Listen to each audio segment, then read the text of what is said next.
Claude Lelouch, je n'ose pas. Est-ce que je peux vous demander de faire la claquette pour débuter l'entrevue? J'ai fait ça toute ma vie. Tout d'abord, on m'a glissé à l'oreille que vous étiez très heureux d'être à Montréal au Festival Cinémania. Pourquoi? D'abord parce que j'aime bien cette ville.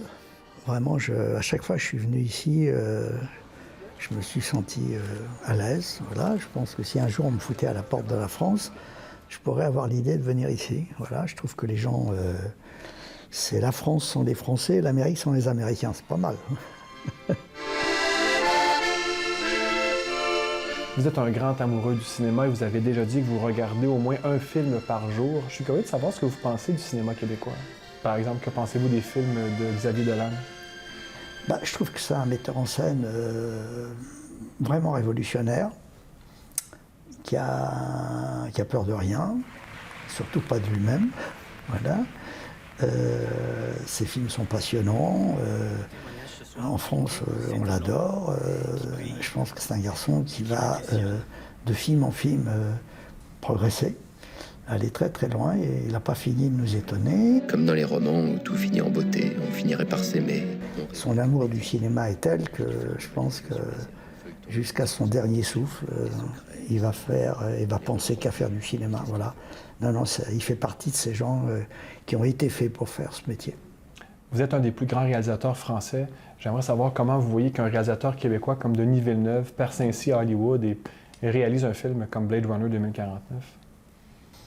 Écoutez, c'est son choix. C'est son choix. Moi, j'ai refusé tout ce que m'a proposé Hollywood. Après Un homme et une femme, j'ai eu les plus belles propositions qu'on pouvait.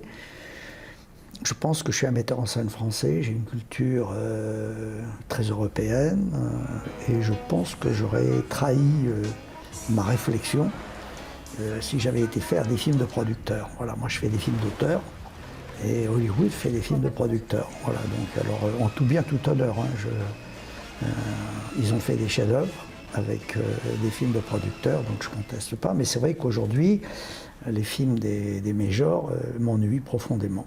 Parce que c'est des jeux vidéo plus que des films, quoi. Et j'imagine que l'affaire Weinstein vous a quand même choqué. Oui, elle m'a d'autant plus choqué que je connais bien Loiseau. Il a distribué un de mes films, Édith et Marcel, alors qu'il débutait dans ce métier. J'ai toujours été fasciné par son enthousiasme cinématographique. Bon, je déteste l'idée de viol, que ce soit dans tous les domaines. Je veux dire que c'est tellement formidable les gens qui disent oui. Vous voyez, c'est rien de plus beau que quand quelqu'un vous dit oui. Voilà, donc je ne suis pas un violeur, j'ai trop de passion, j'ai trop de tendresse pour les gens qui me disent oui. À chaque fois, j'ai pris beaucoup de femmes dans mes bras, mais elles m'ont toutes dit oui, vous voyez ce que je veux dire. Et donc, je pense que c'est un plaisir auquel il n'a pas eu droit. Voilà, alors maintenant ça le regarde, et puis je ne suis pas là pour juger les gens. Est-ce qu'il y a un ménage à faire sur les plateaux de tournage? Oh, je crois que c'est partout qu'il faut le faire, ce ménage. Hein. C'est pas uniquement sur les plateaux de tournage. La promotion canapé, elle est aussi ancienne que le plus vieux métier du monde. Hein. Bon, il y a un vrai problème. Je veux dire, ce qui est étonnant aujourd'hui, je pense que les femmes devraient faire une statue à Harvey, puisque grâce à lui, elles vont pouvoir faire des grands changements. Voilà, mais ces changements, elles auraient pu les faire il y a très longtemps, parce que ce harcèlement, il remonte à la nuit des temps.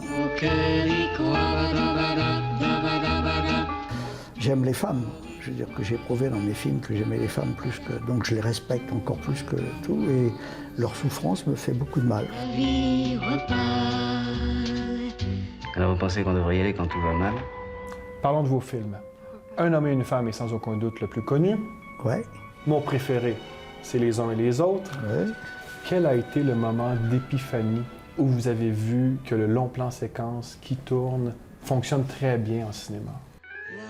C'est quand j'ai tourné Un homme et une femme, le dernier plan du film était avec Anouk Aimée qui descendait d'un train, et elle ne savait pas que Trintignant allait la rejoindre.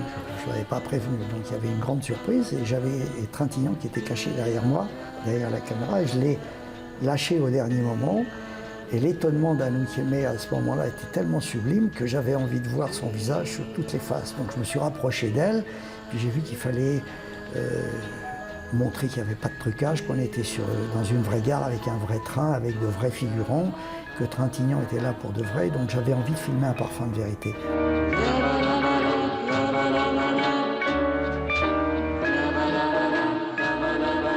Qu'est-ce qui vous pousse encore aujourd'hui à réaliser des films? La fantastique histoire d'amour que je vis avec le cinéma, c'est une drogue incroyable et j'arrive pas à m'en défaire. J'arrive pas à m'en défaire et j'ai jamais eu autant envie de tourner que maintenant. Voilà, mais je pense que Woody Allen pourrait dire la même chose, Clint Eastwood aussi. Je veux dire, je connais quelques metteurs en scène aujourd'hui qui eux aussi sont dans leur troisième mi-temps et qui s'amusent de plus en plus. Je vous laisse faire la claquette de la fin, Claude Lelouch. Ah, vous voulez une claquette de fin? Claquette de fin. Enfin, de fin. Pour vous, hein, pas pour moi.